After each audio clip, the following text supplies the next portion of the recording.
Bueno, nuevamente, muy buenas tardes para todos.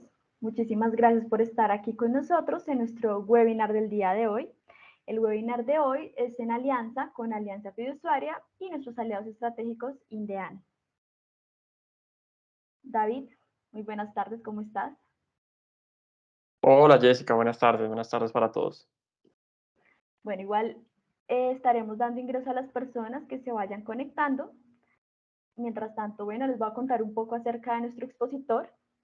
La persona que nos acompaña el día de hoy es David Roberto Cubillas Castellanos. Él es economista de la Universidad de los Andes, con formación en el Instituto Tecnológico Autónomo de México.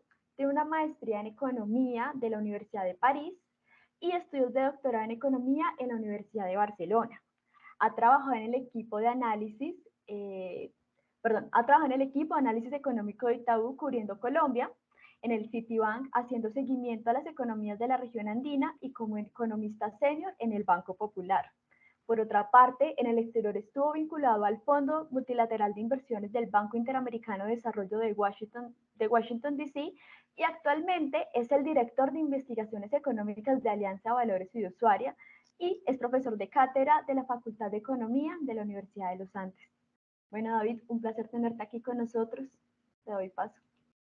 Jessica, muchas gracias y muchas gracias a todos ustedes por acompañarnos en este día de hoy, sacarnos un espacio en su agenda. Hoy los estamos acompañando desde Alianza para contarles un poquito sobre lo que nos estamos imaginando nosotros del panorama económico, qué perspectivas tenemos de cara a los siguientes trimestres, cómo cerró, por supuesto, el 2022, cómo arranca este 2023, este primer trimestre que ya se nos fue, y contarles un poco perspectivas de mercados y, por supuesto, económicas.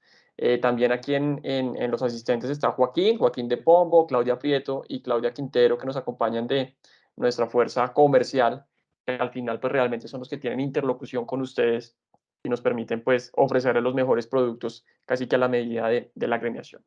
Entonces, Jessica, si les parece, vamos arrancando, o tú quieres que esperemos un par de minutos más, ¿puedo ir proyectando o como les parezca? No, vamos iniciando de una. Listo. Ya las Perfecto, personas irán entonces ingresando. permítanme entonces arrancar. Yo tengo aquí una presentación que les queremos compartir, que elaboramos para llevar un poco la discusión. Y como hablaba con Jessica ahora, lo que podríamos hacer es que hacemos la presentación y si les parece, al final podemos dejar un espacio para preguntas.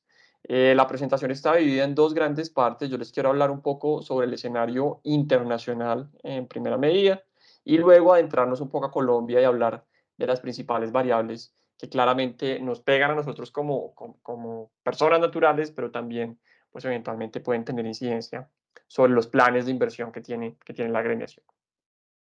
Entonces, permítanme arrancar por el escenario internacional. Como les digo, vamos a hablar un poco sobre las variables macroeconómicas grandes que estamos viendo a nivel internacional y luego nos moveremos un poquito hacia Colombia, cómo esas variables macroeconómicas grandes se filtran hacia el país y nos permiten construir un escenario doméstico. Por supuesto, todo esto en medio de esta coyuntura y estos movimientos muy significativos del mercado que hemos tenido en estas últimas jornadas, en medio del remesón político que ustedes ya han visto, se armó en las últimas horas. Entonces eso, por supuesto, también es otro ingrediente que le pone algo de picante al escenario local y a la discusión económica que nosotros estamos recreando aquí.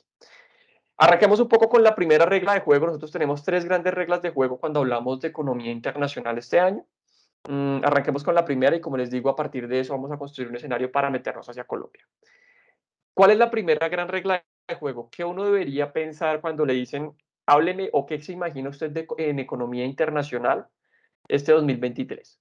La palabra que a uno se le debería venir a la cabeza es moderación o enfriamiento económico. Ustedes lo que ven del lado izquierdo, en esta tablita que ustedes tienen aquí, en donde tienen varios países desarrollados, todos ellos, es que por allá desde el 2020, antes del verano del 2021, primeros 6 meses del 2021, uno lo que observaba eran unos crecimientos muy interesantes de varios países desarrollados. Fíjense ustedes cómo desde julio a agosto del 2021 uno lo que empieza a observar son unas moderaciones bien importantes, bien significativas, perdón, no, decía 2021, es 2022, cómo empieza uno a observar unas variaciones bien significativas para llegar ya a un 2023, que lo tenemos aquí, erróneo este numerito, con una economía que ha perdido bastante vigor. La gente tenía una actividad económica en los países desarrollados mucho más alta que la que tiene en estos momentos. Y esas señales adelantadas se terminaron materializando en las cifras que ustedes ven del lado derecho. El Fondo Monetario Internacional a principio de cada año dice, señores, tengo mis nuevos números de pronósticos de crecimiento para la economía. Y fíjense ustedes que lo que está diciendo el Fondo Monetario Internacional, que tiene mucha mejor información que cada uno de los analistas económicos que pueden cubrir países uno a uno, es que nos dice, yo lo que me imagino es que la economía en este año va a crecer cerca del 2,8%, ¿sí? Ese crecimiento del 2,8% es un crecimiento por debajo del que creció la economía en el 2022. De tal manera que aquí esas señales adelantadas que, como les digo, se empezaron a observar ya desde julio, agosto del año pasado, terminan consolidándose en unos números duros de pronósticos de crecimiento que nos dicen, mire, el mundo va a crecer menos, va a crecer 2,8. ¿Esto por qué? Porque Estados Unidos va a crecer menos, va a crecer por los lados del 1,6%. La zona euro, Europa, va a crecer algo por los lados del 0,8%, cuando el año pasado creció por encima del 1, 1,5%. Y China, ustedes recordarán que el caso de China, uno cuando hablaba de China y le contaba a los clientes, venga, ¿qué se está imaginando que sucede en China? China crecía hace algunos años al 10, al 12, al 14%. Fíjense cómo los chinos han venido perdiendo mucha atracción y ahora en este año se está especulando o proyectando, más bien la palabra adecuada sería proyectando, sobre un crecimiento por los lados del 5%. De tal manera que el mundo como un todo va a perder terreno, vamos a desacelerarnos, arrastrados por un crecimiento más bajo de Estados Unidos, de Europa y de China, y en América Latina la situación también es muy parecida. Este año la región de América Latina va a crecer menos de lo que crecimos el año pasado. Y aquí ustedes ya ven la última barrita, que es el caso de Colombia, en donde Colombia se está pronosticando crezca por los lados del 1%. Y solo para recordarles, y eso lo vamos a ver un poquito más adelante, el año pasado el país creció por los lados del 7, 7,50%. Entonces, Colombia también se va a pegar a un escenario de menor crecimiento internacional. Entonces, primera línea de terreno de juego, si uno lo pone en términos futbolísticos, este año el mundo va a crecer menos. Es como lo que uno debería pensar cuando se imagina qué debería suceder con la economía internacional. Esas son buenas y malas noticias. Por supuesto, son malas noticias si ustedes dicen si el mundo crece menos, si la economía crece menos, pues va a tener menos creación de empleo, un mercado laboral un poco más débil, incrementos en las tasas de informalidad. Si el mundo crece menos, ustedes van a tener un menor proceso de inversión. Eventualmente todos los flujos y todas esas inversiones que se daban en periodos buenos tiempos económicos o de bonanzas, pues no se van a dar en periodos de moderación económica. Entonces ustedes dicen las malas noticias, empleo, inversión, consumo castigado. Esas son las malas noticias. Las buenas noticias de un proceso de desaceleración económica, pues tienen que ver, por supuesto, con la inflación. Y yo creo que ustedes conocen bastante bien este tema y de lo que se trata inflación es de decir en cuánto estaba una canasta de bienes y servicios hace un año y en cuánto está esa misma canasta de bienes y servicios hoy.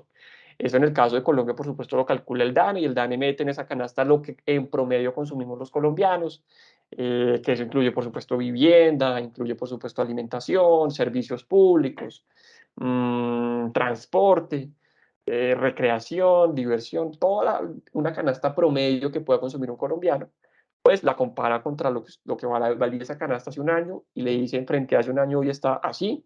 Y ok, esa variación es la variación de precios o lo que se conoce claramente como inflación. ¿Cuáles son las buenas noticias que el proceso de desaceleración económica trae consigo en referencia a la inflación? Pues que por supuesto, si la gente tiene menos empleo, si la sociedad tiene menos empleo, si el consumo se va a moderar, si la economía crece menos, pues las personas eventualmente van a dejar de ir a restaurantes, van a dejar de ir a cines, van a dejar de ir a teatros.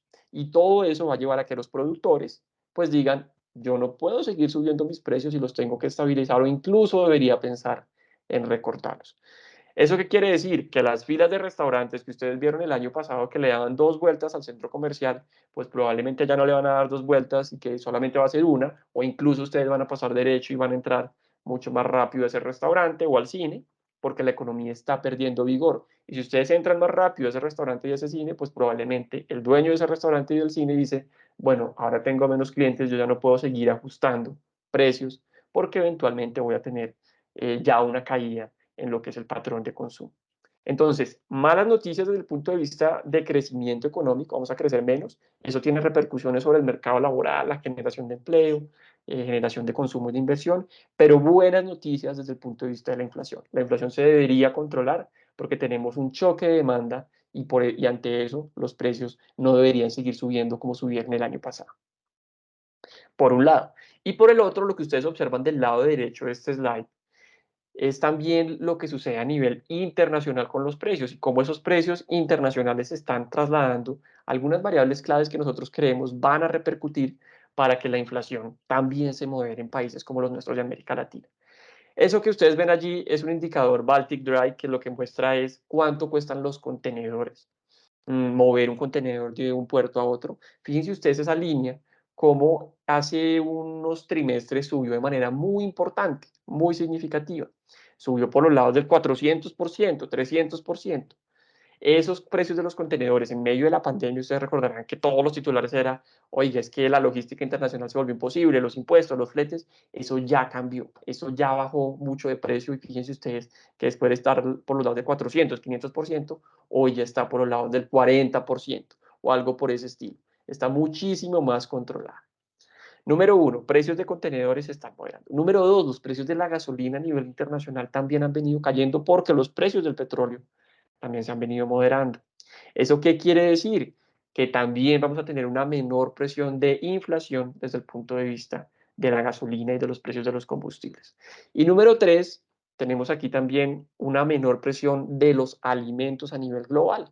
Entonces, y alimentos cayendo, ya el tema de Rusia-Ucrania, que ustedes recordarán hace algunos meses, pues fue toda una preocupación, que en dónde se produce el maíz, que en dónde se produce la soya, que Ucrania era una gran despensa para el mundo de algunos bienes, algunos commodities. Bueno, eso ya nos volvimos o nos acostumbramos a ese escenario y mucha de la producción que estaba en Ucrania y en Rusia se ha venido realocando en otros países y esos choques de precios desaparecieron.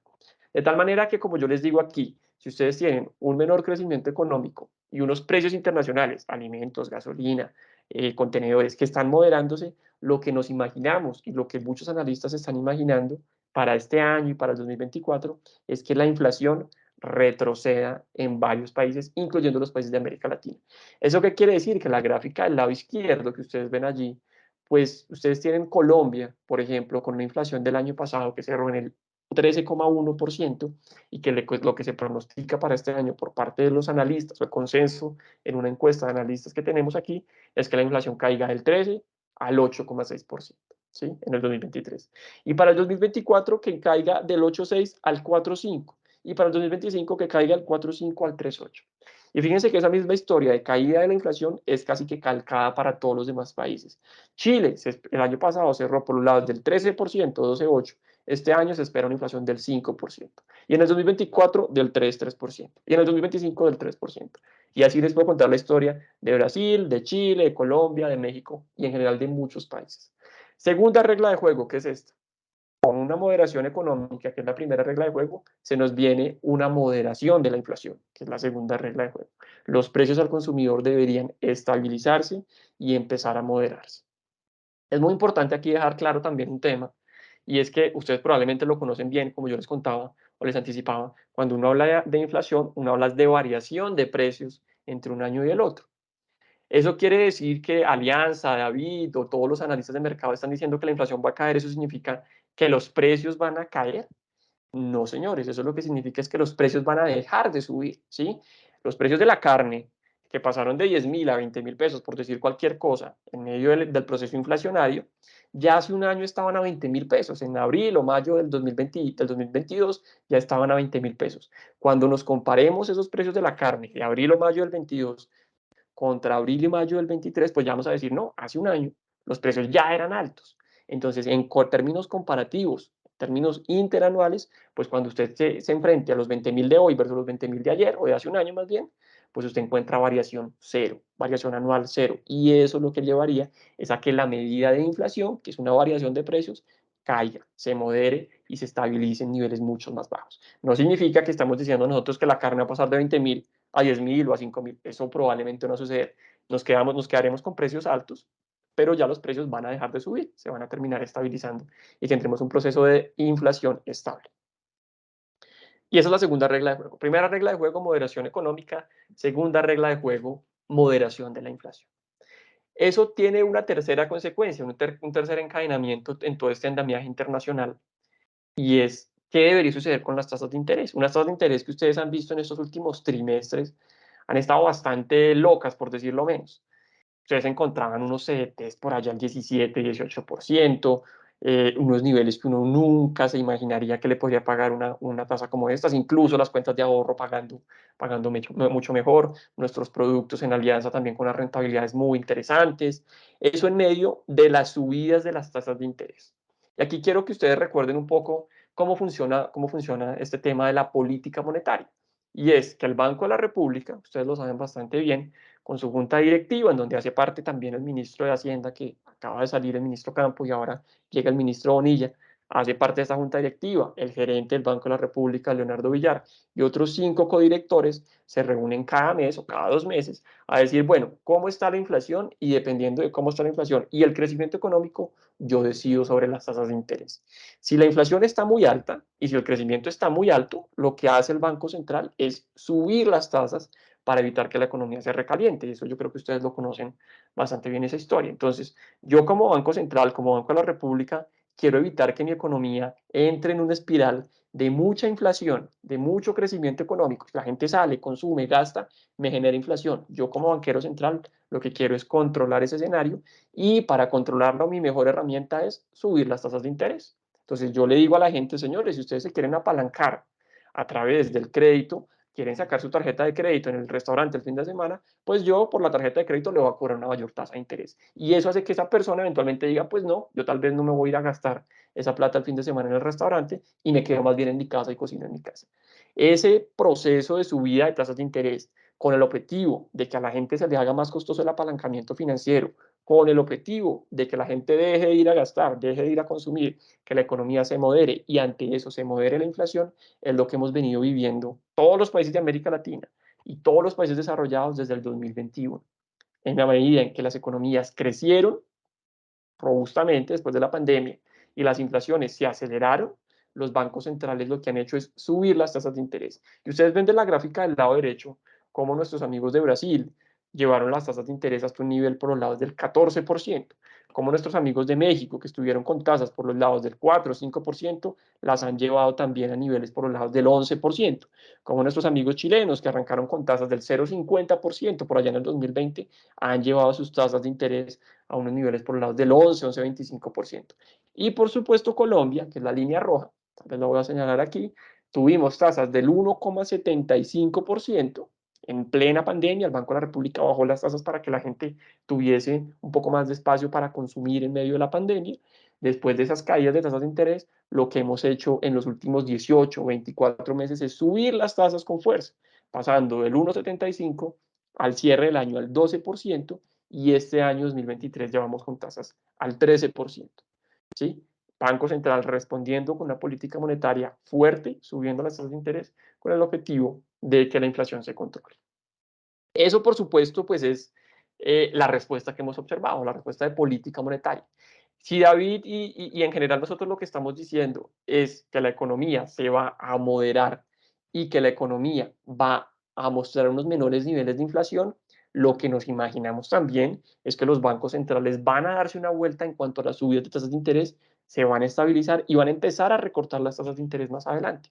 Y ustedes ven en la gráfica de nuevo en la que estábamos hablando que lo que se espera para Colombia es que las tasas que cerraron el año pasado al 12% cierren este año por los lados del 10%. Esto es en consenso de los analistas, una encuesta. Y esa misma encuesta dice que para el cierre del 2024 las tasas deberían estar por los lados del 7%. Nosotros ya les vamos a mostrar nuestros números, pero coincidimos con la tendencia. Si decimos que la inflación se va a controlar, que la economía va a crecer menos, que la economía va a necesitar algo de impulso, apalancarse en el crédito, es probable que veamos una estabilidad en las tasas de interés y eventualmente recortes en las tasas de interés un poco más adelante. Y eso probablemente va a ser lo que va a suceder en todos los demás países de la región de América Latina y también en los países desarrollados. Aquí la especulación es si Estados Unidos va a poder recortar sus tasas y en qué magnitud. Si Europa va a poder recortar sus tasas y en qué magnitud este año. Probablemente en el 2024 sí se vengan unas caídas más fuertes. Esa pregunta o ese cuestionamiento no llega para América Latina, porque aquí estamos mucho más seguros de que sí hay espacio para recortar las tasas de interés. ¿Por qué? Porque ustedes ven en la gráfica del lado izquierdo, que son las tasas de Estados Unidos, la línea azul celeste, las tasas pasaron del 0,25 al 5%. Subieron con fuerza, mucha fuerza, pero pasaron del 0 al 5, 500 puntos básicos. En América Latina, como yo les contaba, las tasas pasaron del 0 o del 1 o del 2 al 13 o al 14 o al 11 o al 12. No nos movimos 500, nos movimos 1000, 1200. Entonces en la región de América Latina hay mucho más espacio para recortar las tasas de interés y nos imaginamos que eso va a suceder este año. Y es la tercera regla de juego. Entonces, para resumir un poco aquí el mensaje, a nivel internacional, primera regla de juego cuando uno piensa en economía, debería pensar este año en una moderación económica, enfriamiento, moderación. Número dos, eso va a permitir que la inflación se controle y empiece a moderarse, la gente con menor poder adquisitivo, porque la economía se está desacelerando, va a dejar de gastar, va a dejar de consumir y eso va a llevar a que los precios se aplaquen y empezaremos a ver moderación en la inflación. Y número tres, si la inflación cae, fíjense que aquí esto es como una cadena, si la inflación cae, las tasas de interés también nos imaginamos que van a caer. Déjenme plantear una última regla de juego aquí, para cerrar tal vez como un cuadrilátero o una cancha de juego completa. Uno, economía; dos, inflación; tres, tasas de interés; cuatro, tal vez el dólar en el mundo. Y es que si las tasas de interés se van a estabilizar en los Estados Unidos, ¿sí? Van a empezar a caer en los Estados Unidos, nosotros nos imaginamos que va a haber una debilidad del dólar a nivel global en los próximos meses. Hemos venido de un proceso de mucha fortaleza de dólar en el mundo durante los últimos 5, 10, 15 años, en donde la gente estaba muy apalancada y muy dispuesta a invertirse en dólares. Creemos nosotros que de aquí en adelante vamos a ver un proceso en donde el dólar pierde algo de terreno, no es que vaya a dejar de ser el rey, pero sí tal vez le van a quitar alguno de los picos de la corona y eventualmente vamos a ver un dólar un poco más débil a nivel internacional. A nivel internacional, ¿qué quiere decir? Dólar un poco más débil frente al euro, un poco más débil frente al yen, frente al yuan, frente a la libra, frente a las monedas duras, ¿sí? Eso también, por supuesto, va a tener una repercusión sobre las monedas de América Latina, pero sobre eso vamos a ver un poquito más adelante cuando entremos ya hacia Colombia. Entonces, tal vez esas son las principales reglas de juego, planteando completamente el cuadrilátero o las cuatro líneas de la cancha, sobre las cuales nos imaginamos la economía este 2023. Economía moderándose, inflación moderándose, tasas de interés cayendo y un dólar perdiendo terreno frente a sus pares más importantes. Con todo esto podemos construir el escenario a nivel local. Ya tenemos como esas grandes variables macro a nivel internacional que nos permiten ya hablar un poco sobre Colombia y sobre la dinámica local, que es un poco más cercana a lo que nos ha venido sucediendo a nosotros y lo que ustedes conocen del día a día del panorama doméstico. Arrancamos hablando sobre actividad económica. Y aquí a mí me gusta contar esta historia con un símil que a mí me gusta también hacérselo a mis estudiantes en clase, y es el siguiente. Ustedes ven la gráfica del lado izquierdo y es el proceso de crecimiento de la economía colombiana en los últimos años. Ustedes lo que ven en el 2020 es una caída, o fue una caída del 7,3% de la economía, en el 2021 un crecimiento del 11% y en el 2022 un crecimiento del 7,5%. El símil que me gusta usar a mí, yo creo que Joaquín y Clau Díaz me lo han escuchado en varias oportunidades, nuestros comerciales en Alianza, cuando acompañamos clientes, es: imagínense ustedes un caucho. Entonces ustedes cogen el caucho, estiran el caucho por allá en el 2020 a la baja, su economía se contrae 7%, usted lo estiró bastante, la mayor contracción, incluso desde el 1999, que recordarán, fue la crisis de fin de siglo, uno de los peores procesos de desaceleración o de crecimiento de la economía colombiana, y usted estiró bastante el caucho hacia abajo, 7,3%, que eso fue en el 2020. Llega usted en el 2021 y ¿qué pasa? Pues usted el caucho lo soltó, y el caucho lo que hace, ustedes conocen bien el comportamiento de este caucho, es que el caucho sube y rebota con mucha fuerza. Lo estiró mucho, lo soltó y el caucho subió. Eso es lo que sucedió en el 2021. Después de usted haberse contraído 7, usted va y busca un crecimiento del 11%, ¿sí? Uno de los mayores crecimientos de Colombia de la historia, por supuesto, porque usted había caído mucho en el 2020. Entonces crece muy bien en el 2021. ¿Qué es lo que uno espera que suceda con ese caucho después de que usted lo estiró, lo soltó, el caucho fue y buscó? Lo que uno espera es que ese caucho vuelva a los niveles normales, ¿sí? Que vuelva a situarse pues en su estado natural, por así decirlo. Ese estado natural, traduciéndolo aquí al símil de la economía colombiana, es que usted vuelva a crecer lo que usted crece históricamente, lo normal. ¿Eso normal qué es? Pues miren ustedes hacia atrás. Crecimientos del orden del 4, 5%, 3,5, 4, algo por ese estilo. Pero como yo les digo, Colombia claramente no tuvo un comportamiento natural en el 2022. El año pasado Colombia creció 7,5%. Entonces, muy lejos de tener ese comportamiento natural del caucho, crecimos el doble de lo que pudimos haber crecido o ese patrón histórico que debería haber tenido la economía colombiana. Crecimos mucho el año pasado y fuimos un animal muy extraño, muy particular. El mundo creció 2, 3%, como ya les mostraba al principio. Colombia creció 3 veces eso que creció el planeta. Muy apalancado en sectores como cuáles, como los que ustedes ven del lado derecho. Comercio creciendo muy bien, creciendo en el 2021 20%, en el 2022 11%, industria creciendo en el 2021 por los lados del 15% y en el 2022 repitiendo un buen crecimiento por los lados del 10%. Fíjense ustedes este último también, que a mí me llama mucho la atención, entretenimiento. La gente después de la pandemia se volvió loca y quería salir a gastar, ir al centro comercial, ir a entretenerse, teatros, cines, conciertos. Creció en el 2021 34% y en el 2022 38%. La gente como loca queriendo salir a consumir o a gastar o a divertirse. Y eso aportando al PIB. Y en el 2022, como les digo, pues se consolidó una cifra muy robusta de crecimiento económico. La buena noticia, pues es que crecimos mucho el año pasado, crecimos mucho más que nuestros pares de América Latina, el crecimiento más alto de la región de la TAM. La mala noticia es que usted como ya creció muy bien el año pasado, este año usted tendría que crecer mucho menos, ¿sí? Y nosotros nos imaginamos que aquí nos vamos a acoplar un poco a ese discurso que yo ya les contaba sucedió en los demás países de América Latina y en los demás países del mundo. El año pasado el mundo creció no mucho, este año va a crecer mucho menos, pues Colombia ya tiene que acoplarse un poco a esa realidad. ¿Eso qué significa? Que este año también Colombia, ahora sí ese caucho se va a normalizar, vamos a abandonar crecimientos del orden del 7, 8% y vamos a crecer por los lados del 1%, nos imaginamos nosotros en alianza, particularmente por esos dos factores. El efecto estadístico, crecimos ya mucho el año pasado, y la moderación económica a nivel internacional que también nos debería pegar. Esto no es un tema solo de pronósticos que nosotros decimos desde Alianza, bueno, ¿cómo nos imaginamos, lancemos nuestros modelos y ahí vamos viendo, sino que ustedes van y miran el indicador mensual que construye el DANE. El PIB se publica trimestralmente o los datos de actividad económica se publican trimestralmente. El indicador mensual que también calcula la oficina de estadísticas le muestra a ustedes esta tendencia que ustedes ven del lado izquierdo. Y es que la economía desde hace unos meses o trimestres crecía por los lados del 25%. Fíjense ustedes cómo ya no crece ni 25, ni 8, ni 10, sino que está creciendo por los lados del 3% a corte de febrero de este año. Entonces, sí se ha venido perdiendo vigor, sí se ha venido restándole dinamismo a la economía colombiana. Y por otro lado, fíjense la gráfica del lado derecho. Esta es una gráfica que a mí me gusta mostrar mucho, es la gráfica de confianza de los consumidores. Hay un centro de pensamiento que es muy reconocido, es Desarrollo, le pregunta a los consumidores cada mes, señor consumidor, ¿cómo se siente usted hoy frente a cómo se sentía hace un año? Entonces, aquí usted le están preguntando por el índice de condiciones económicas, la línea gris. Y el consumidor le responde, pues señores, yo me siento mucho peor que hace un año.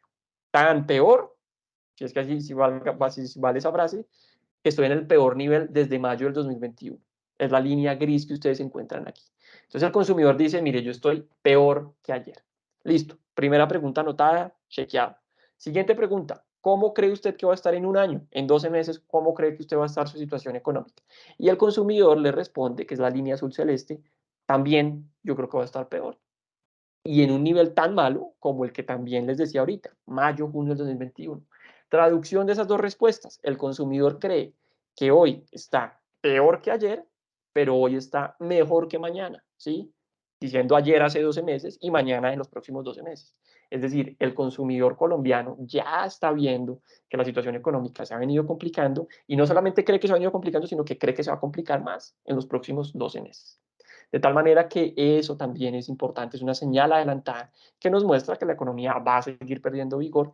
El consumo representa 2/3 del PIB total, de la economía total. Entonces, si la gente no consume, si la gente no gasta, la economía sí o sí se va a desacelerar.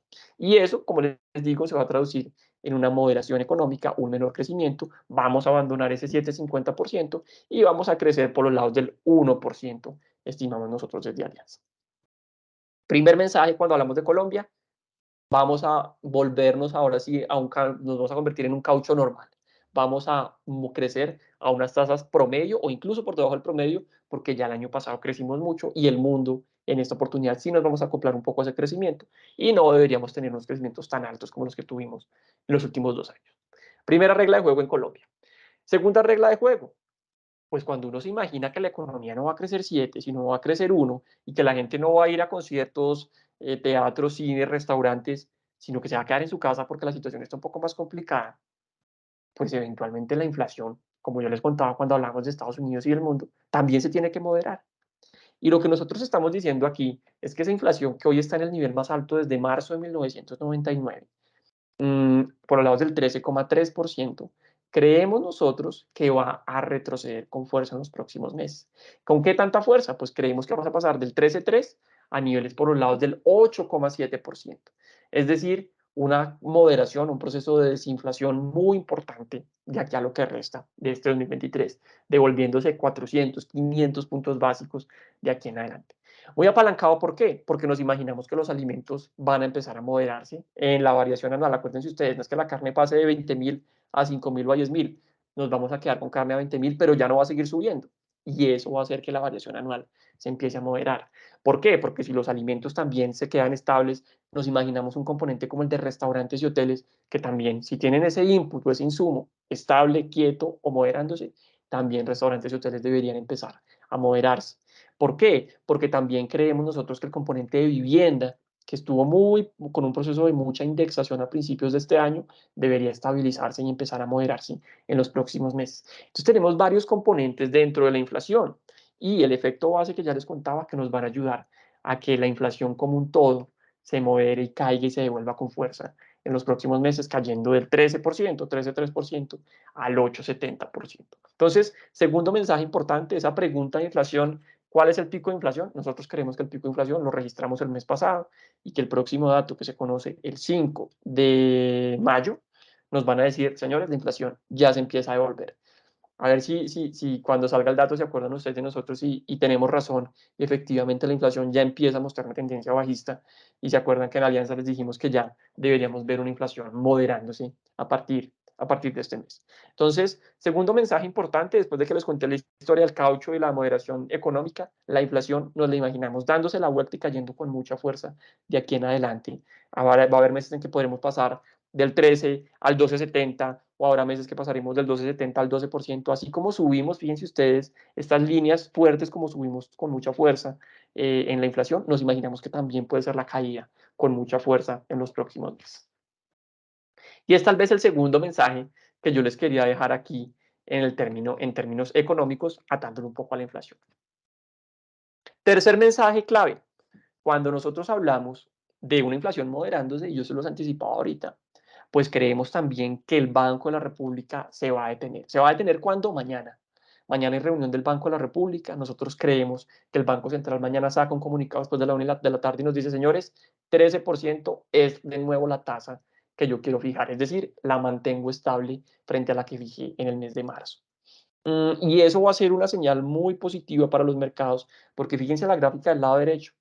Las tasas de interés vienen subiendo desde septiembre del 2021. Una vez se le olvida que llevamos un año y medio, que será un año, sí, un año y medio más o menos, de subidas de tasas de interés. O sea, venimos de un ciclo bastante extenso, bastante largo, de subidas de tasas, en donde al principio fueron de a 25 puntos básicos, después nos dijeron vamos de a 50, de a 100 puntos básicos en algún momento, y realmente las subidas han sido muy, muy marcadas. Si mañana se consolida esta expectativa que tiene Alianza, que nos vamos a detener ya en las tasas de interés, pues ya lo que nos imaginamos nosotros es que se empieza a allanar el terreno para un proceso de estabilidad en las tasas y eventualmente recortes en las tasas de interés un poco más adelante. Cuando nosotros creemos que julio, más o menos de este año, el Banco de la República puede decir, listo, ya subí mucho las tasas, tengo la inflación controlada, mi economía se está desacelerando, yo creo que es momento de darle vuelta al proceso monetario y ante eso deberíamos recortar las tasas de interés. Creemos nosotros que puede suceder, como les digo, en la segunda mitad del año para cerrar en un nivel del 10%. ¿Qué decimos nosotros? Tasas al máximo al 13%, cierran el año al 10%. Eso sí nos creen a nosotros en Alianza. Si ustedes le creen al consenso de los analistas, una encuesta que hace el Banco de la República con todos los analistas, esa encuesta en consenso les dice que las tasas también llegan al 13%, pero que hay menos espacio para recortes y que las tasas de interés van a cerrar el año por los lados del 11%. Entonces el mercado dice, sí hay espacio para recortar, pero no tanto como el que se imagina Alianza. Nosotros creemos que sí hay unas caídas muy interesantes en las tasas de interés hacia finales de este año. Y ese es tal vez el tercer gran mensaje que queremos traer aquí para Colombia. Primero, economía que va a pasar de crecer del 7 al 1%. Segundo, una inflación que después de ubicarse por los lados del 13,3%, nos imaginamos que cierra por los lados del 8,7%. Y tercero, tasas de interés que ya mañana se deberían estabilizar en un nivel del 13% y que de aquí en adelante deberían buscar estabilidad y recortes hacia la segunda mitad del año para cerrar, pensamos nosotros, por los lados del 10%. Y si nos preguntan hacia el 2024, creemos que las tasas incluso pueden estar mucho más bajas, por los lados del 5 o 6%. Entonces, ojo que se nos viene unos meses, unos trimestres de recortes de tasas de interés y allí hay unas oportunidades muy interesantes para algunos activos, algunos fondos que están apalancados o pensando bajo la expectativa de que las tasas de interés se recorten. Y ese es tal vez el tercer mensaje clave que les queríamos dejar aquí. Permítanme moverme a un último tema para luego dar paso a la sesión de preguntas, si es que tienen alguna pregunta o algún comentario, por supuesto, y es el tema del dólar. Y es un tema que siempre dejamos para el final porque es uno de los temas que más nos gusta hablar porque nosotros en Alianza sí que nos gusta llevar la contraria en este tema del dólar. Nosotros tenemos un equipo de investigaciones económicas que yo dirijo en este momento, que le gusta, no sé si la palabra o las palabras correctas son llevar la contraria. Cuando el dólar estaba hace unos años por los lados de 2.000 pesos, 2.200 pesos, nosotros decíamos, no, no creemos a esos niveles y la tasa de cambio tiene que estar en niveles mucho más altos. El equipo de investigación se volvió famoso porque éramos los únicos que decíamos que era para arriba y finalmente, pues con el paso del tiempo, terminamos siendo un poco certeros en decir, esto debería estar en 3.000 pesos, evaluando las condiciones económicas y la situación financiera de ese momento. Entonces, cuando el mundo decía es para abajo, nosotros decíamos, no, es para arriba. Y ahora, como les digo, que también nos gusta llevar la contraria, que está muy arriba la tasa de cambio, pues nosotros ahora decimos, no, ahora es para abajo y nos imaginamos que la tasa de cambio que ha buscado niveles de 5.100 pesos, 5.200, en las últimas semanas ha caído bastante, pero estuvo por los lados de 4.800, nos imaginamos que esos niveles son muy altos para la tasa de cambio y que debería cerrar el año en niveles mucho más bajos. Y si nos preguntan en el 2024, nos imaginamos unos niveles de tasa de cambio muchísimo más bajos. Cuando yo voy a clientes, a veces la gente le abre a uno los ojos un poco más de lo habitual, porque nosotros estamos diciendo, por ejemplo, que para el 2024 la tasa de cambio podría estar por debajo de los 4.000 pesos. Y eso, pues, obviamente no es lo que el mercado está esperando. El mercado está esperando algo por el lado de 4.600, 4.700. Nosotros creemos que hay mucho más valor en nuestra moneda y en general en nuestros activos. Esa es la visión que se las estoy anticipando. ¿Cuáles son los argumentos? Pues permítanme arrancar con el primero. El primer argumento que nosotros tenemos es que cuando uno se imagina un gobierno que vira hacia la izquierda, y la gente empieza a especular, venga, ¿cómo va a ser este gobierno? ¿Qué podría suceder aquí? ¿Cuáles van a ser los manejos económicos que va a dar este gobierno? A veces la gente se preocupa mucho. Dice, ¿será que van a empezar a gastar? ¿Será que no vamos a tener un buen manejo macroeconómico de la deuda, del déficit? Y eso eventualmente va a asustar a los inversionistas. Y uno dice, bueno, miremos las cifras.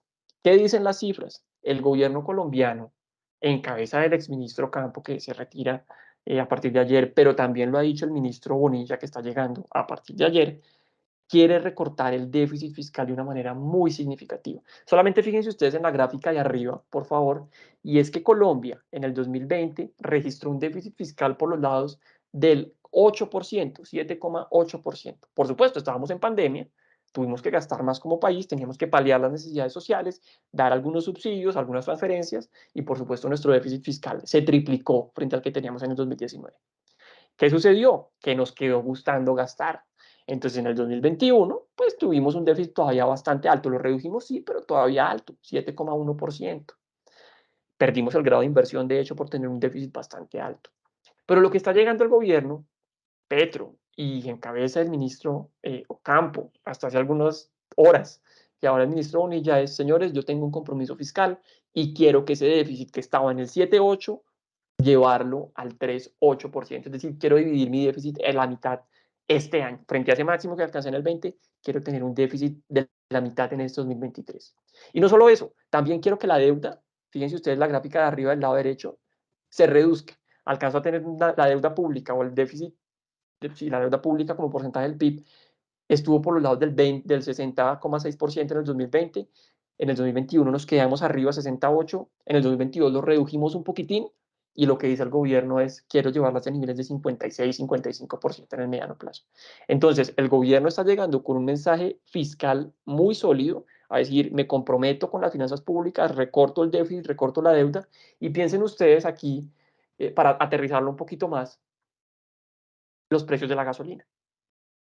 Es bastante impopular subir los precios de la gasolina. Eso cuesta popularidad, a la gente no le gusta que le suban los precios del galón de gasolina cuando va a la estación de servicio, que ya no cueste los 9.500 o 9.000 pesos que teníamos hace unos meses y ahora que le cueste 11.000 pesos, pues ya la gente dice, uy, pero ¿cómo así? Eso es decisión meramente del gobierno. Entonces es muy impopular, pero desde el punto de vista técnico, de un mensaje de responsabilidad fiscal, pues es bastante positivo, porque ustedes recordarán, aquí lo que sucede es que el gobierno colombiano les dice, señores, yo les vendo a ustedes en la estación de servicio a un precio de gasolina subsidiado. ¿Por qué? Porque realmente esos 10.000, 11.000 pesos que ustedes pagan por galón en la estación de servicios no es lo que uno debería estar pagando. Nosotros los cálculos que hacemos es que uno debería estar pagando más o menos por los precios del petróleo y por el dólar, como está en los niveles que está, más o menos unos 16.000, 17.000 pesos. Es decir, cada vez que ustedes van a la estación de servicio y echan gasolina, el gobierno por cada galón les está subsidiando 6.000 o 7.000 pesos. Uno queda muy contento, queda muy feliz porque pues le están subsidiando ahí, pero tiene dos problemas. Número uno, es un subsidio que es bastante regresivo, así es como los llamamos los economistas, lo denominamos los economistas. ¿Regresivo por qué? Pues porque al final, si usted está dándole un subsidio a la gente, ese subsidio debería ir para la gente que más lo necesita, ¿sí?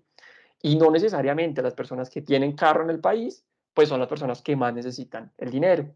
Entonces es un subsidio que está mal enfocado. Si usted quiere darle plata a la gente, si usted quiere subsidiar a la gente, enfóquelo en programas de pobreza, en programas de educación y no necesariamente en un programa como el subsidio de la gasolina. Entonces tiene un primer problema que es la regresión de ese impuesto, la regresividad de ese impuesto. Y tiene un segundo problema y es que fíjense los montos que yo les dije, si son 17.000 o 18.000 pesos y le están subsidiando usted 6.000, pues cada el galón que usted va y echa en la estación de servicio, pues es un platal que el gobierno está subsidiando. Y por supuesto, el gobierno no tiene la plata para cubrir con con toda esa carga fiscal. Lo que hemos venido haciendo es que hemos ido abriendo un déficit en un fondo que se llama el Fondo de Estabilización de los Precios de los Combustibles. Como les decía, popularmente o impopularmente, más bien es la palabra, subir los precios de la gasolina tiene mucho costo para el gobierno. Pero técnicamente, si usted quiere reducir el déficit, lo que tiene que hacer es subir los precios de la gasolina mes a mes. Y ustedes me dirán, ustedes han visto lo que ha sucedido en los últimos meses del gobierno Petro. Mes tras mes, inequívocamente, a final del mes, se anuncia que los precios de la gasolina están subiendo. Entonces a uno no le gusta mucho, pero desde el punto de vista fiscal técnico, el mensaje es muy bueno, es muy positivo y al inversionista ese mensaje le gusta. ¿Por qué? Porque el inversionista que está en Londres o en Nueva York les dice a ustedes, yo les voy a prestar plata, señores de Colombia, pero ¿con qué me van a pagar? Ah, bueno, miremos con qué le van a pagar. Tienen un déficit fiscal, tienen un nivel de deuda alto. Listo. ¿Se están comprometiendo con un mensaje de sostenibilidad fiscal? ¿Van a bajar el déficit? Sí. ¿Se están comprometiendo con un mensaje de sostenibilidad de la deuda? Sí. ¿Están reduciendo el déficit del fondo del petróleo? Sí. Entonces de pronto el inversionista dice, listo, sí me interesa, tal vez yo le sigo llevando flujos. Primera pata de la mesa de por qué nos imaginamos que hay valor en los activos colombianos y por qué nos imaginamos que deberíamos tener una tasa de cambio mucho más baja, hay un mensaje sólido de compromiso fiscal. Segundo mensaje, ese mensaje sólido de compromiso fiscal sí que se ha visto reflejado en los flujos que han venido llegando al país. Cuando uno le pregunta a los clientes, ¿qué se imagina usted que está sucediendo con los inversionistas por estos tiempos? ¿Se están yendo, están llegando? Normalmente el cliente le dice a uno, no, pues yo creo que los inversionistas están yendo, están muy preocupados. Y la respuesta es completamente contraria. Lo que ha venido sucediendo con los inversionistas, fíjense ustedes aquí en la gráfica de arriba, inversión extranjera directa, y estas son cifras del Banco de la República, están en máximos desde el 2015. 2.900 millones de dólares el año pasado entraron, igualando la cifra del 2020, igualando o más bien acercándose a la cifra que tuvimos por allá en el 2015, cuando los precios del petróleo estaban absolutamente explotados, pues en unos niveles muy altos. a Colombia la están comprando los inversionistas extranjeros. Los flujos siguen llegando con mucha fuerza y el año pasado sí que se vieron reflejados en la inversión extranjera directa. La inversión de portafolio, ustedes la ven en la parte de abajo, también ha venido llegando. En este 2023 se ha devuelto un poco, esto es enero a marzo, pero fíjense ustedes que el año pasado llegó con mucha fuerza, los primeros 3 meses del año pasado. Es decir, mensaje grueso para no entrar tanto en el detalle, los inversionistas siguen confiando en Colombia, siguen llegando al país, siguen metiéndole plata, y plata estructural, la inversión extranjera directa es una inversión en empresas, en compañías, que usted no retira el país de un día para otro. Segunda pata de la mesa. Primera pata de la mesa, como les decía, todo el tema del andamiaje fiscal, el mensaje sólido fiscal. Segundo mensaje, están llegando los flujos. Tercer mensaje, nosotros estamos muy desacoplados frente a nuestros amigos de América Latina. Lo que ustedes ven aquí son las monedas de la región. En la parte de abajo, todas las líneas de colores, lo que están mostrando en ese negativo es que las monedas de América Latina frente al 31 de diciembre del 2021 se están apreciando. El peso mexicano se está apreciando 12%, el real brasileño se está apreciando 11%, el peso chileno se está ganando el 6%, el sol peruano se está ganando el 7%. Toda América Latina está ganando. Sus monedas se están apreciando. Y fíjense ustedes aquí que yo no me estoy comparando ni con Dinamarca, ni con Suiza, ni con ningún país desarrollado que no tenga problemas. Se están comparando con México, que también giró a la izquierda y el presidente está hablando de reformar el código electoral. Se están comparando con Brasil, en donde el presidente sale y dice que el Banco Central puede que esté muy independiente, que a tal vez eso no le gusta mucho, que deberíamos gastar mucho más, dice el presidente de Brasil. Se están comparando con Chile, que está en un proceso de cambio de constitución. Se están comparando con Perú, que aquí al final uno no sabe si tienen o no tienen presidente. Y todos ellos van ganando 5, 6, 10, 12%. El único al que los mercados están tratando muy mal, pues es la línea roja que ustedes ven arriba, es Colombia, que no está ganando 12, ni 10, ni 5, sino que está perdiendo 14%. ¿Sí? Entonces nosotros creemos aquí que hay un desacople de Colombia, que eventualmente eso se tiene que corregir. Fíjense ustedes la línea azul celeste por acá, que es la línea chilena. Chile nos acompañó en las pérdidas durante buena parte del año pasado. Y un buen momento dice Chile, ¿sabe qué? Hasta aquí voy yo con pérdidas, y empieza a ganar y su moneda se aprecia de manera consistente. Nosotros creemos que con Colombia puede suceder algo similar. No necesariamente que vayamos a volvernos una de las monedas más duras del mundo, como lo hace el peso chileno, pero sí que ese 14% que tenemos actualmente deje de estar por el lado del 14% y converja a niveles mucho más abajo, es decir, que la moneda gane terreno de aquí en adelante. Y esas son las explicaciones por las cuales nosotros creemos que nuestra tasa de cambio debería bajar, por las cuales nosotros vemos valor en nuestros activos y somos una de las firmas que más positivos tenemos el view sobre los activos en Colombia, sobre tasa de cambio, sobre bonos, incluso sobre acciones, pero ya pensando en el 2024, de cara a este panorama macroeconómico que les acabo de dibujar y a ese desbalance que creemos nosotros existe frente a los activos a nivel internacional, en donde Colombia está mucho más castigado que la región. De tal manera que yo con esto voy a concluir aquí, solamente dejándoles los números grandes que nosotros nos imaginamos.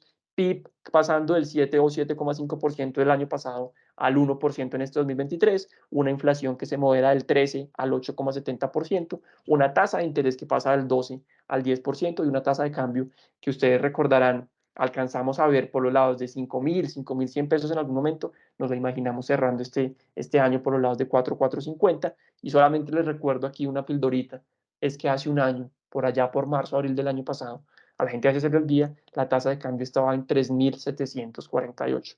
Uno hoy que está 1.000 pesos más arriba, pues dice, no, ¿cómo así que esta gente está hablando de una caída tan fuerte? Acuérdense que tan solo hace un año, pues estábamos 1.000 pesos más abajo y nosotros nos imaginamos que la tasa de cambio debería corregir a unos niveles mucho más bajos en los próximos meses.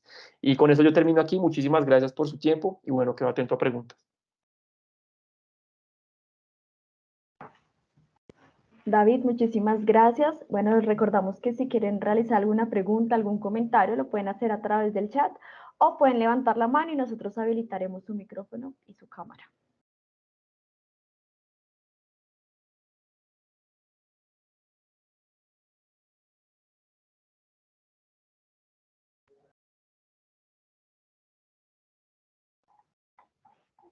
Bueno, por el momento no hay ninguna pregunta, algún comentario. Mientras se animan a participar. Ah, bueno, hay una pregunta en el chat. Déjame. Hay una pregunta del ingeniero Carlos Javier Parrado que dice, buenas tardes, ¿se considera que actualmente es un buen momento para adquirir CDT? Es una buena pregunta. Las tasas de interés alcanzaron a estar en unos niveles muy interesantes en cuanto a estos instrumentos financieros. No solo porque el Banco de la República ha venido subiendo las tasas de interés, sino también porque vivimos un fenómeno puntual en el sector que fue un cambio regulatorio. De pronto ustedes lo han escuchado y es el famoso CEFEN. La regulación en Colombia, la superfinanciera, llevó a que los bancos buscaran unos activos mucho más líquidos y estos activos mucho más líquidos, pues al final terminaron desembocando en que los bancos empezaron a presionar las curvas de captación, es decir, las tasas de interés. Eso nos llevó a tasas de interés por lado del 2, del 18, perdón, del 17, del 16% en CDTs, que son unas tasas absolutamente anormales y muy particulares, ¿sí? Eso fue hasta hace, ¿qué quieren ustedes? Un mes largo, 2 meses, finales del año pasado, veíamos unas tasas muy interesantes. Hoy las tasas se han venido moderando, pero aún así ustedes consiguen unas tasas muy atractivas, unas tasas buenas, por así decirlo, tasas por encima del 10%, 12, 13%.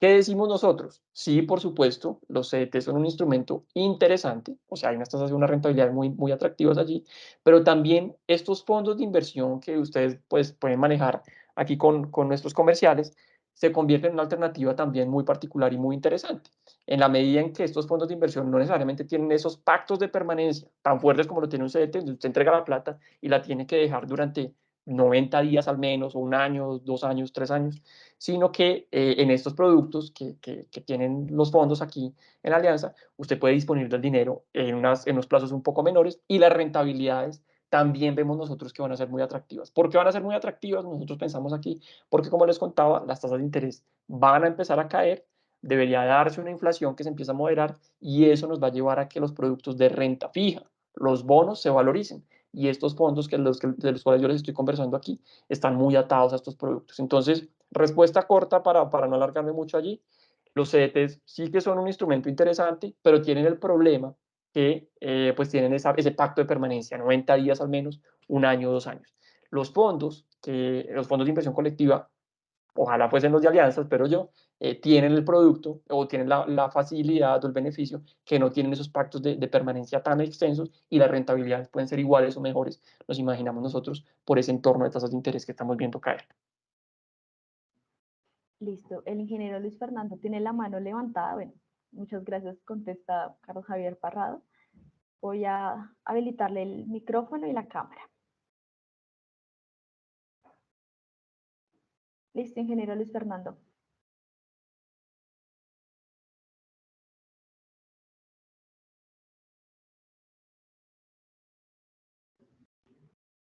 Bueno, mientras el ingeniero Luis Fernando habilita su micrófono, voy a leer otra pregunta que hay en el chat. Es de Listo. Daniel. Bueno, ingeniero Luis Fernando, le doy paso. Bueno, buenas noches, muchas gracias por la presentación. Dos preguntas. La primera, usted no mencionó nada de la parte política, porque todo se va por comentarios y cosas, y vemos que Colombia está muy afectada. Y lo segundo, ¿cómo nos afecta a nosotros la parte de evaluación? Porque muchos de los productos que se utilizan en la parte de instalaciones hidrosanitarias o de protección contra incendio son importados. Entonces, ¿cómo Perfecto. vemos un panorama, esos dos panoramas? Primero, la parte política y segundo, la parte de la construcción o los productos de Muy la buenas las construcción. preguntas, Luis Fernando, y gracias por notarlo. ¿Qué nos imaginamos nosotros del tema político? A ver, nosotros, ¿qué estamos diciendo aquí? En la medida que, y la historia va atada un poco a lo que yo les contaba de la tasa de cambio. Nosotros creemos que lo político va a pasar a un segundo plano, que lo político va a dejar de ser el conductor del coche como lo ha sido en los últimos 6, 8 meses desde que llegó el gobierno, que viene manejando y tiene las riendas del carro, y creemos que va a pasar a dejar de ser el piloto y se va a pasar tal vez a la fila de atrás a echarse un sueñito y a descansar un poquito. ¿Qué quiere decir eso? Que después de este periodo legislativo que se acaba ahorita el 20 de junio, nosotros creemos que en la segunda mitad del año lo político empieza a ser menos tortuoso, empieza a ser menos ruidoso y que los mercados se terminan acostumbrando.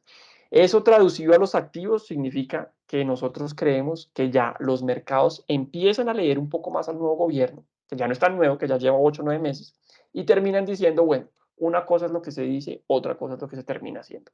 Una cosa es que nos digan, como se dijo al principio, quiero 80 billones de reforma tributaria, es lo que yo salgo y digo, otra cosa es lo que se hace, se terminan consiguiendo 19. Una cosa es que usted dice que ya no le gustan las EPS, otra cosa es que finalmente a hoy, después de 2 meses o 3 meses de Congreso abierto, usted no ha logrado pasar la de la Comisión Séptima, ¿sí? Una cosa es que digan que quieren reformar totalmente el sistema de pensiones, otra cosa es lo que finalmente va a terminar sucediendo. Entonces, ¿qué decimos aquí, Luis Fernando? Nosotros creemos, y el mercado se empieza a acostumbrar un poco a eso, que aquí me gusta usar también un símil, y es que el gobierno o el mercado va a terminar de entender un gobierno que es como un jugador de fútbol, que coge la pelota, la pone en el piso y patea muy lejos, coge la pelota y la tira lejísimos, casi que a las graderías, porque sabe que hay un recoge pelotas que después va y le trae la pelota otra vez al pie y se la vuelve a poner ahí para que siga jugando. ¿Qué quiere decir eso? Que el gobierno coge y tira la pelota lejísimos, quiere 80 billones de reforma tributaria, que es la propuesta inicial que salen a decir, pero después de esa tirada de pelota muy lejos, tiene que pasar por Congreso, tiene que pasar por los gremios, hay unos medios de comunicación que critican, hay un sector público, un sector privado que también da unos comentarios, todo eso se va filtrando y eso significa que ese recoge pelotas vino y trajo la pelota ahora sí cerquita, pero ya no son esos 80 billones y no son esos 25. ¿Sí? Tema de exploración petrolera. Nos han dicho hasta hoy que no va a haber nuevos contratos de exploración petrolera, por supuesto.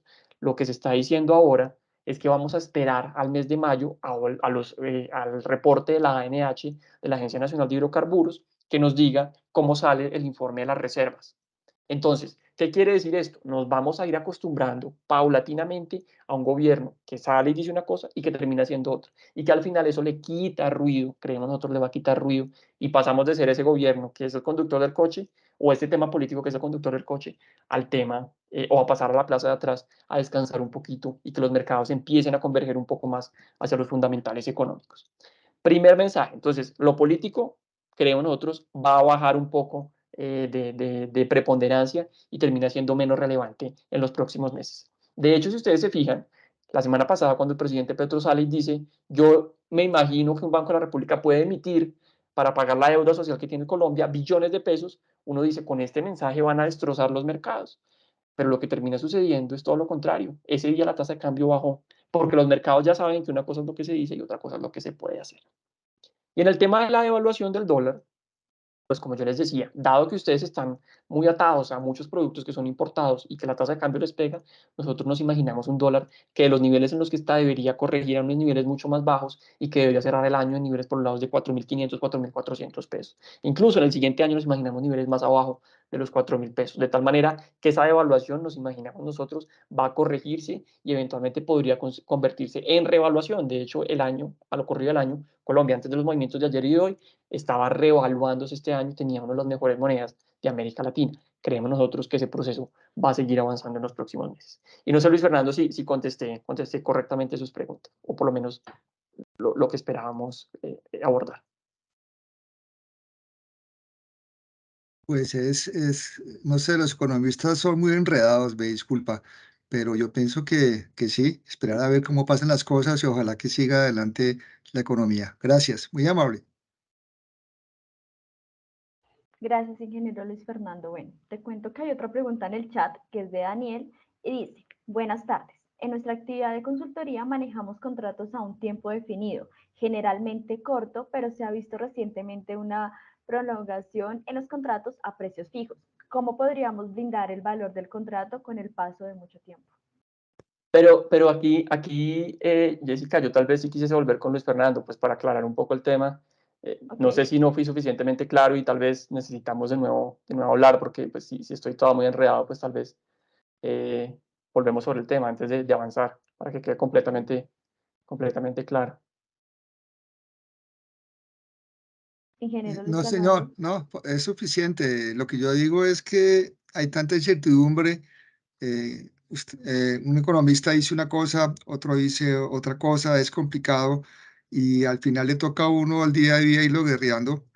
eh, pero por lo menos es satisfactorio ver que lo que indica que las tasas de interés van a bajar al 10% a final de este año y que la TRM también se va a nivelar un poco, pues es interesante. Y lo que usted mencionaba de que en la parte política sí que el gobierno diga una cosa y la gente se asusta, pues ya la gente se ha dado cuenta que una cosa es lo que digan y otra cosa es lo que verdaderamente el mercado o deje hacer, ¿cierto? O De permita acuerdo. hacer. Ok, muchas gracias.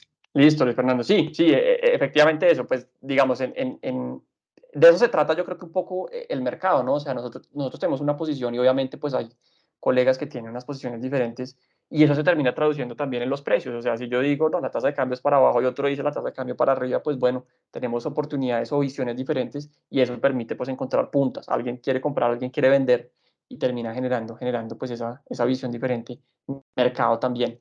Pero no, me parece muy bien lo que hablábamos ahorita y el tema político creo que lo coincidimos. O sea, una cosa es lo que dicen, otra cosa es lo que pueden terminar haciendo. Listo, Jessica, perfecto. Por favor, si me vamos con la Dale. siguiente pregunta.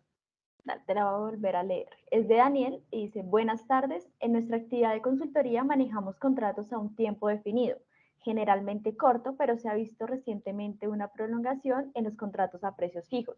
¿Cómo podríamos blindar el valor del contrato con el paso de mucho tiempo? Pero no, ahí sí me perdí un poquito en la pregunta. No sé si Daniel, que está por ahí, si puede levantar la mano o el micrófono para entenderle un poco mejor a qué se refiere con el tema de... Ah, ahí está, sí, por favor, si le puedes habilitar, Listo. Jessica, por favor. Ya le habilito micrófono. Listo, Daniel. Ahí te habilité el micrófono. Bueno, David, muchas gracias Hola, primero Daniel, por buenas noches, toda tardes. toda su instrucción. Es muy importante pues, que los ingenieros tengamos un poco de conocimiento económico. La pregunta va básicamente a que nosotros desarrollamos contratos de consultoría que se definen más o menos a un año de plazo con un valor definido, o sea, un valor, no sé, póngale 50 millones de pesos. Resulta que últimamente esos contratos se están dilatando 2 o 3 años, pero el valor queda congelado. O sea, la pregunta se refiere a cómo podríamos nosotros incluir como alguna cláusula en donde podamos ir indexando al valor del contrato los cambios de la inflación y todo el fenómeno económico. Ah, no, ya la entiendo un poquito más. Pues bueno, digamos, aquí yo sin ser ingeniero y sin ser abogado, por supuesto que en este tema de ingeniería ustedes son los expertos. Y en el tema de abogados, pues también yo creo que ustedes tienen aquí sus expertos. Pues claro, aquí yo creo que lo que uno debería buscar es un proceso de indexación. Muchos de los bienes, y esos son los problemas o beneficios que tiene Colombia, pues están atados al valor de la UE, ¿sí? Que al final eso lo que refleja es la inflación. Entonces, en la medida que usted tiene un contrato, un bien, un servicio que ustedes proveen, un contrato en el caso que usted menciona, atado al comportamiento de la UR que se mueve con la inflación, yo creo que se podría mitigar de alguna manera pues ese tipo de efecto. Lo otro que también se me ocurre, Daniel, pues si ya estamos pensando desde el punto de vista de las inversiones, es pues tener un producto o estar atados también a la inflación. Entonces, algunos de los fondos que nosotros tenemos, algunos de los productos que nosotros tenemos, pues están con una exposición a bonos que están atados a inflación. De tal manera que si la inflación se sube, por decir algo, pues ese producto o ese fondo le va a repriciar o le va a reconocer lo que sucede con la inflación. Probablemente ya no es el momento para estar atados a inflación, como yo les decía, si ya nos imaginamos una inflación que se empieza a devolver, pues tal vez no es un momento para estar atados a inflación porque lo que uno va a observar aquí pues son pérdidas o retrocesos en la inversión. Pero pues pensándolo en el mediano plazo, que no solamente sea hasta el choque, sino de aquí en adelante algunos choques adicionales, pues yo le diría que esas dos son tal vez las maneras de intentar cubrirse. Número uno, pues tener los contratos, los bienes o los servicios que ustedes proveen indexados o atados al fenómeno, a esta variable VR, que es la que se va moviendo con la inflación. Y número dos, pues estar expuestos justamente al producto, justamente a la inflación, a través de algún fondo que tenga este tipo de exposición. No sé, Daniel, si fui un poco claro al respecto. Sí, David, muchas gracias, muy amable. Perfecto, Daniel. Listo. Hay otra persona con la mano levantada. Voy a habilitarle el micrófono al ingeniero Mauricio Icata.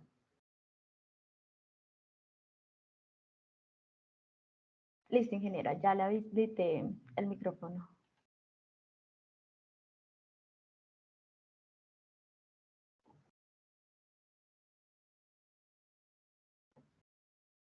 No, Jessica, todavía está en mute. Espérame, miramos. Ingeniero Mauricio, ya puede habilitar micrófono.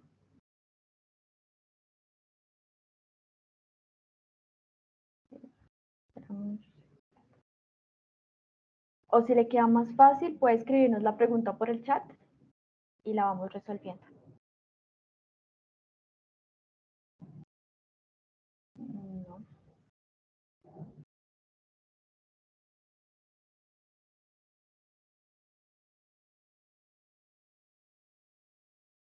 Bueno, mientras el ingeniero Mauricio logra habilitar aquí el micrófono, quedamos muy pendientes. Si alguien más tiene alguna otra pregunta, algún otro comentario acerca de lo que se ha estado hablando.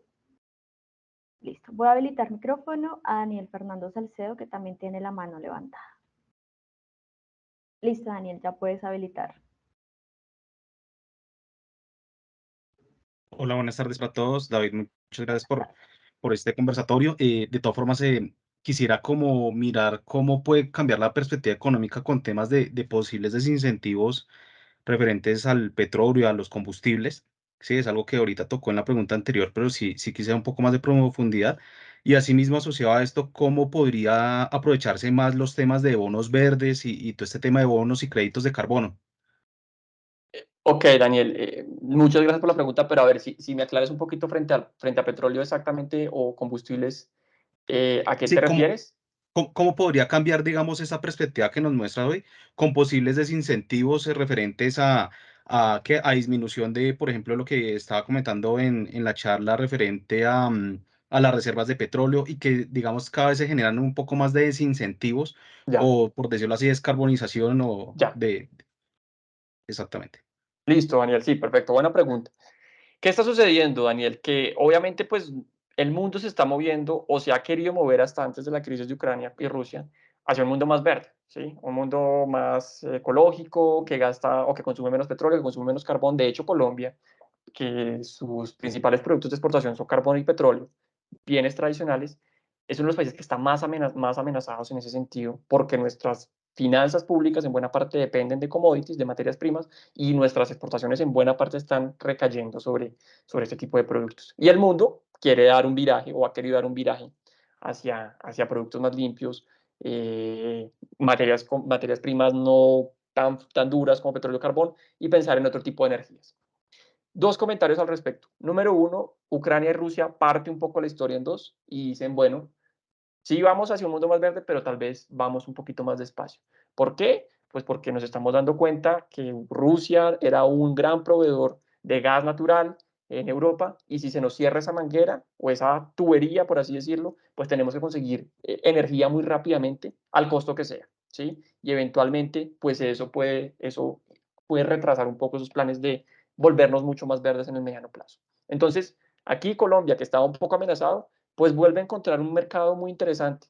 El carbón nos vuelven a comprar carbón en Europa, que ya se estaba dejando de comprar. El petróleo vuelve a repuntar. Ustedes vieron petróleo en niveles el año pasado de $130 por barril. Y otra vez nos volvimos a poner bonitos, ¿sí? Nuestras materias primas, que el mundo estaba empezando a decir, ya no queremos tanto eso, otra vez el mundo quiere volver a demandar. Número uno. Y número dos, cambio de tendencia pensando en conflicto Ucrania-Rusia. Y número dos, los números que hacen los expertos realmente en petróleo, que en esto pues yo debo reconocer que claramente no tengo el conocimiento tan a profundidad, pero los expertos de la Agencia Internacional de la Energía, por ejemplo, en los Estados Unidos, lo que dicen es que el mundo va a seguir demandando o necesitando petróleo por lo menos hasta el 2050, ¿sí?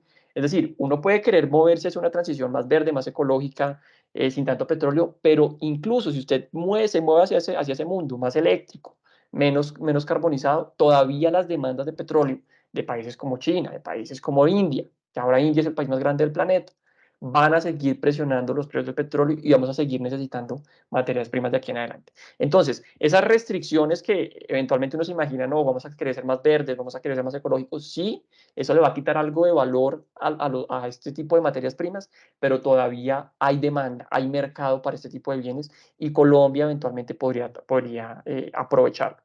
Fíjense ustedes que nosotros lo que nos imaginamos, de hecho, en los próximos 5 o 6 años es un super boom de materias primas. Nosotros nos imaginamos petróleo explotando a niveles por encima de $100 por barril, carbón explotando también a niveles altos, oro, cobre, todo lo que vendemos en América Latina, litio, en el caso de Chile, nos lo imaginamos explotando y subiendo a niveles muy interesantes en medio de una recuperación de la economía tras este 2023.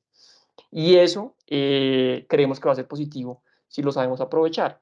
Y lo ato un poco aquí al tema político. Si los gobiernos de América Latina están dispuestos a seguir vendiendo esos productos, pues van a tener unos tiempos económicos interesantes.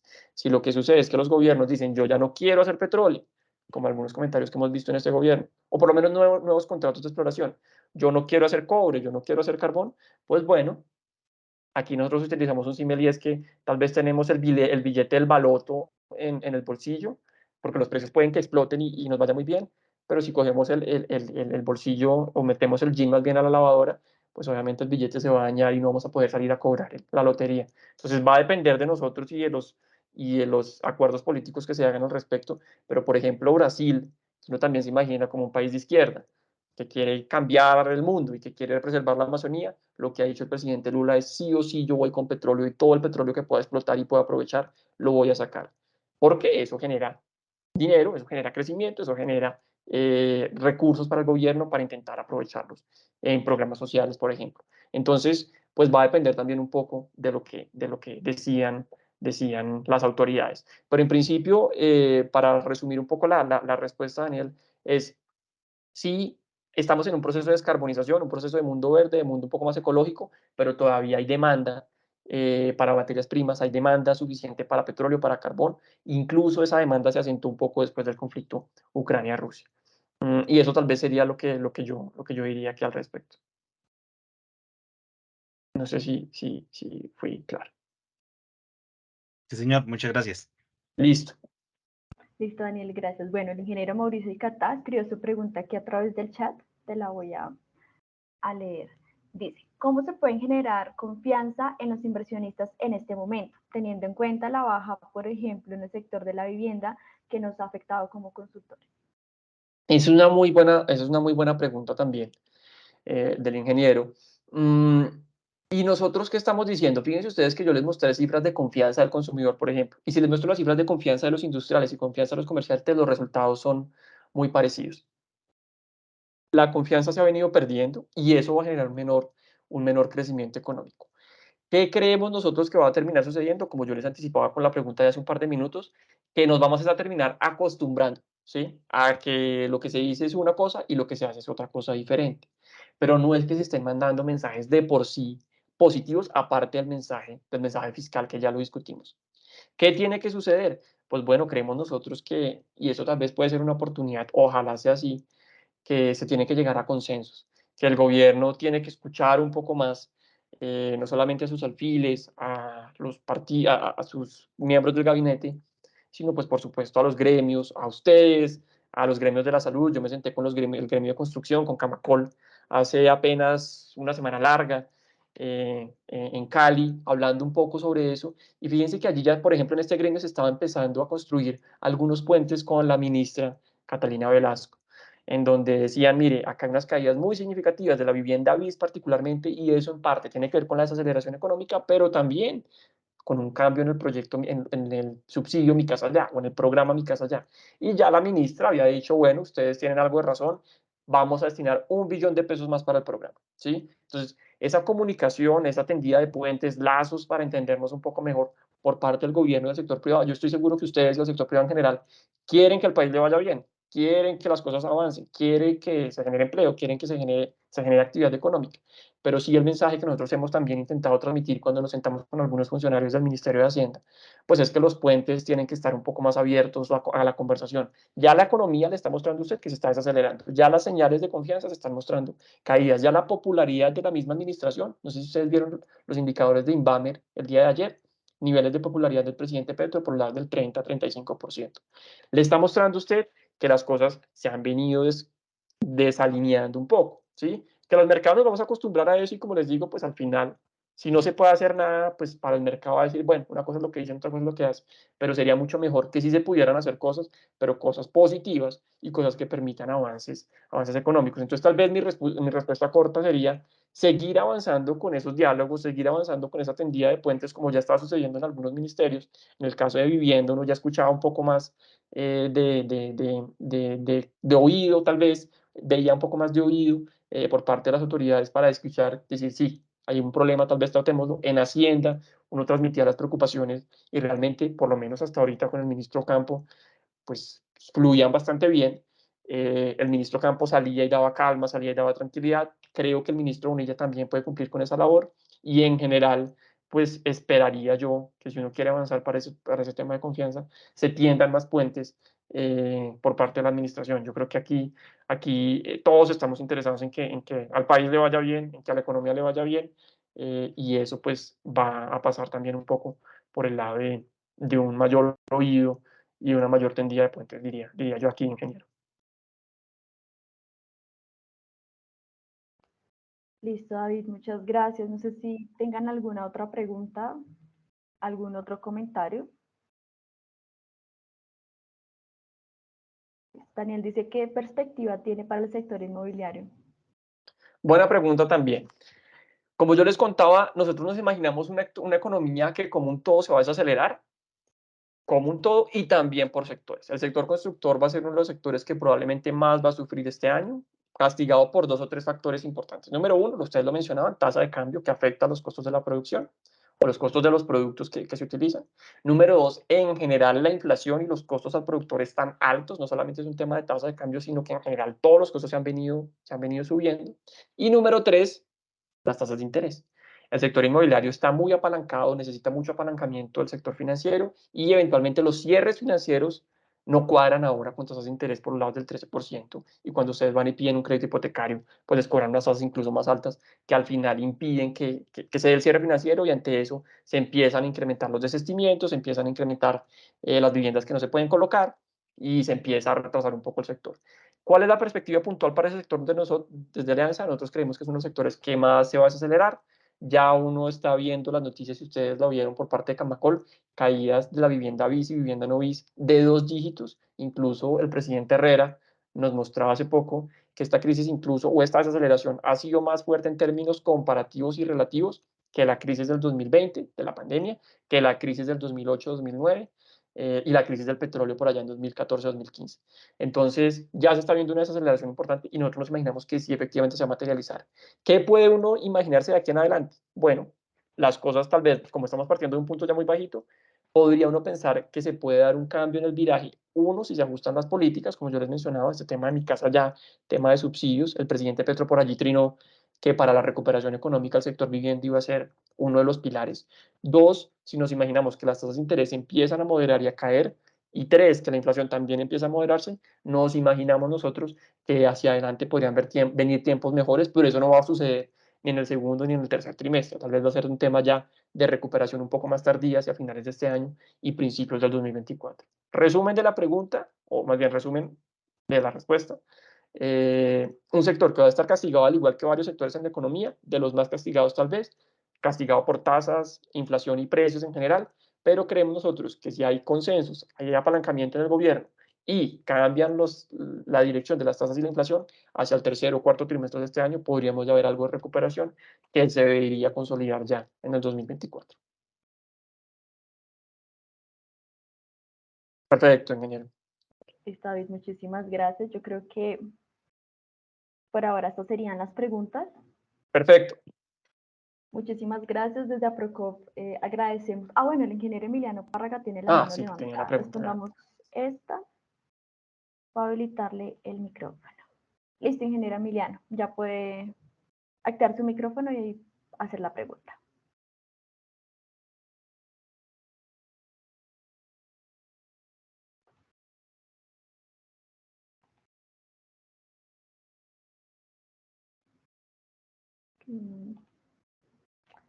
Ingeniero Emiliano, si le queda mejor también, escribir la pregunta por el chat. Igual ahí está habilitado para que prenda el micrófono nomás.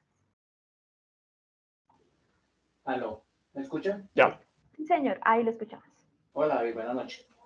Tengo una ¿Qué tal, inquietud. ingeniero? Bien, hermano, bien. Tengo una inquietud desde el punto de vista de la construcción. ¿Qué significa esa implementación de los commodities cuando se implementa el mundo verde? Sí, sí, ingeniero, es un poco a lo que yo les me refería hace un par de minutos, y es, bueno, si nos vamos a mover hacia un mundo más verde, pues obviamente los commodities, carbón, petróleo, cobre, todo ese tipo de aluminio, todo ese tipo de materiales, pues deberían perder un poco de tracción y deberían perder un poco en precio.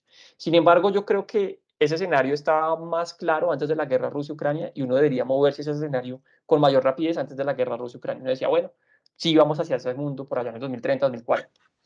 Después de la guerra Rusia-Ucrania, las perspectivas cambian un poco, porque Europa y Estados Unidos se dan cuenta que, hombre, no pueden estar dependiendo del gas ruso, no pueden estar dependiendo de de energías totalmente verdes, porque eventualmente le cierran el grifo y quedan muy expuestos. Ustedes acuérdense los informes y las noticias de diciembre y enero, cuando se decía que Europa iba a pasar por un invierno muy complicado y no tenían energía.